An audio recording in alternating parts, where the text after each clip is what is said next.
ఆయన పేదల సమస్యల పరిష్కారం కోసం అహర్నిశలు పరితపిస్తున్న జన సైనికుడు.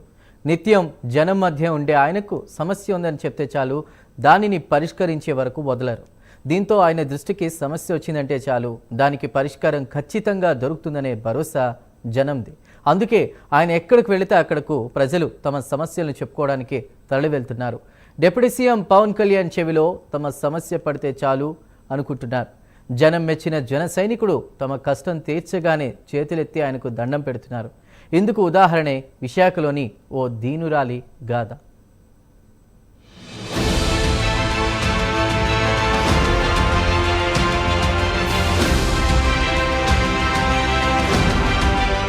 పవన్ కళ్యాణ్ దగ్గర సమస్యను తీసుకెళ్తే ఖచ్చితంగా సమస్య పరిష్కారం అవుతుందని ప్రజల నమ్మకం. అందుకే ఆయన ఎక్కడ పర్యటనకు వెళితే అక్కడికి ప్రజలొచ్చి వారి సమస్యలను బాధలను అతని దృష్టికి తీసుకెళ్తుంటారు. ఆ నమ్మకం ప్రజల్లో రోజు రోజుకు పెరిగిపోతోంది. ఇందుకు ఉదాహరణ విశాఖలో జరిగిన ఘటన.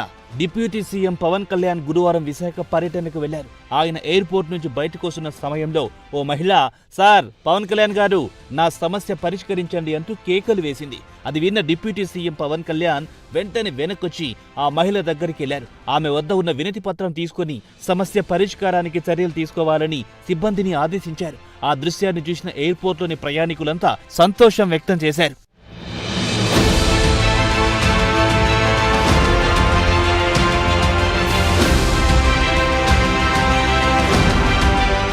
పెందుర్తి నియోజకవర్గం ఎస్ఆర్ పురానికి చెందిన శ్రావణికి 2016లో నెల్లూరుకు చెందిన ఆర్ హరిబాబు అనే వ్యక్తితో వివాహమైంది. పెళ్లైన కొద్ది సంవత్సరాలకి ఆయన ప్రమాదంలో మృతి చెందారు. దీంతో 28 ఏళ్లకే శ్రావణి ఒంటరైపోయింది. లెక్చరర్ గా పనిచేసిన తన భర్త సంపాదించిన ఆస్తి అంతా అత్తామామలు మరుదులు తీసుకుని తనను తన పిల్లలను ఇంటి నుంచి గెంతేశారు. అయితే తనకు తన పిల్లలకు న్యాయం చేయాలని శ్రావణి డిప్యూటీ సీఎంను కలిసింది. సమస్య పరిష్కరించాలని పవన్ సిబ్బందిని ఆదేశించారు. అంతేకాదు అక్కడే ఉన్న జనసేన ఎలమంచిలి ఎమ్మెల్యే సుందరపు విజయ్ కుమార్ సమస్య పరిష్కరిస్తారని ఆమెకు భరోసా ఇచ్చారు. తన సమస్యను చెప్పిన వెంటనే డిప్యూటీ సీఎం పవన్ కళ్యాణ్ సమస్య పరిష్కరిస్తారని హామీ ఇవ్వడంతో శ్రావణి సంతోషం వ్యక్తం చేసింది.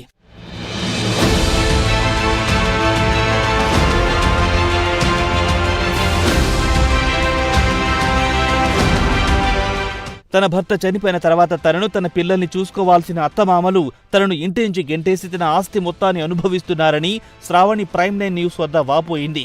అత్తమామలు మరుదులు తనతో సంతకాలు పెట్టించుకుని పంపించేశారని ఆవేదన వ్యక్తం చేసింది. తన భర్త ఆస్తి తన పిల్లలకివ్వాలని ఎన్నిసార్లు అడిగినా పట్టించుకోకుండా తనను ఇంటి నుంచి గెంటేయడంతో దిక్కుతోచని స్థితిలో పవన్ కళ్యాణ్ ను ఆశ్రయించినట్టు తెలిపింది. సమస్యను పవన్ కళ్యాణ్ దృష్టికి తీసుకెళ్లగలిగితే తనకు న్యాయం కలుగుతుందని భావించారని చెప్పుకొచ్చింది. ప్రైమ్ 9 ద్వారా తన సమస్యని వెలుగులోకి తెచ్చి న్యాయం చెయ్యాలని కోరింది. నాకు 2016లో మ్యారేజ్ అయింది సార్. నాకు నెల్లూరు ఇచ్చారు సార్ మ్యారేజ్కి. నెక్స్ట్ 2023లో మా హస్బెండ్ చనిపోయారు సార్. అతను కాలేజ్లో లెక్చరర్గా వర్క్ చేస్తున్నారు సార్. 2023లో చనిపోయిన తర్వాత నా దగ్గర bank accounts, next ATM cards అన్నీ తీసుకొని మా అత్తమామలు, మా మరుదులు వాళ్ళందరూ ఇంట్లో నుంచి పంపించేశారు సార్. యాక్సిడెంట్ అయిన అమౌంట్ మాత్రమే ఇచ్చారు సార్. మా హస్బెండ్ సంపాదించుకున్న అమౌంట్ మొత్తం వాళ్ళే తీసేసుకొని నన్ను పంపించేశారు సార్ చూడకుండా ఇంట్లో నుంచి. ప్రెజెంట్ నేను ఇప్పుడు మా అమ్మ వాళ్ళ ఇంట్లోని ఉంటున్నాను సార్, ఎస్ఆర్పురంలో ఉంటున్నాను సార్. ప్లీజ్ నా పిల్లల్ని ఎలా చదివించుకోవాలి సార్? మా అత్తమామలు చూడకపోతే దయచేసి నాకు నా పిల్లలకి హెల్ప్ చేయమని అడుగుతున్నాను సార్.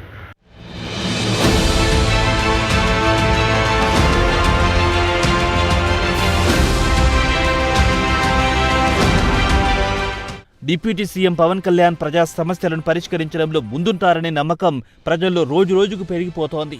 ఆయన ప్రజా సమస్యలను పరిష్కరిస్తూ దినదిన అభివృద్ధి చెందుతూ దేశంలోనే ఓ గొప్ప నేతగా ఎదగాలని ప్రజలు కోరుకుంటున్నారు.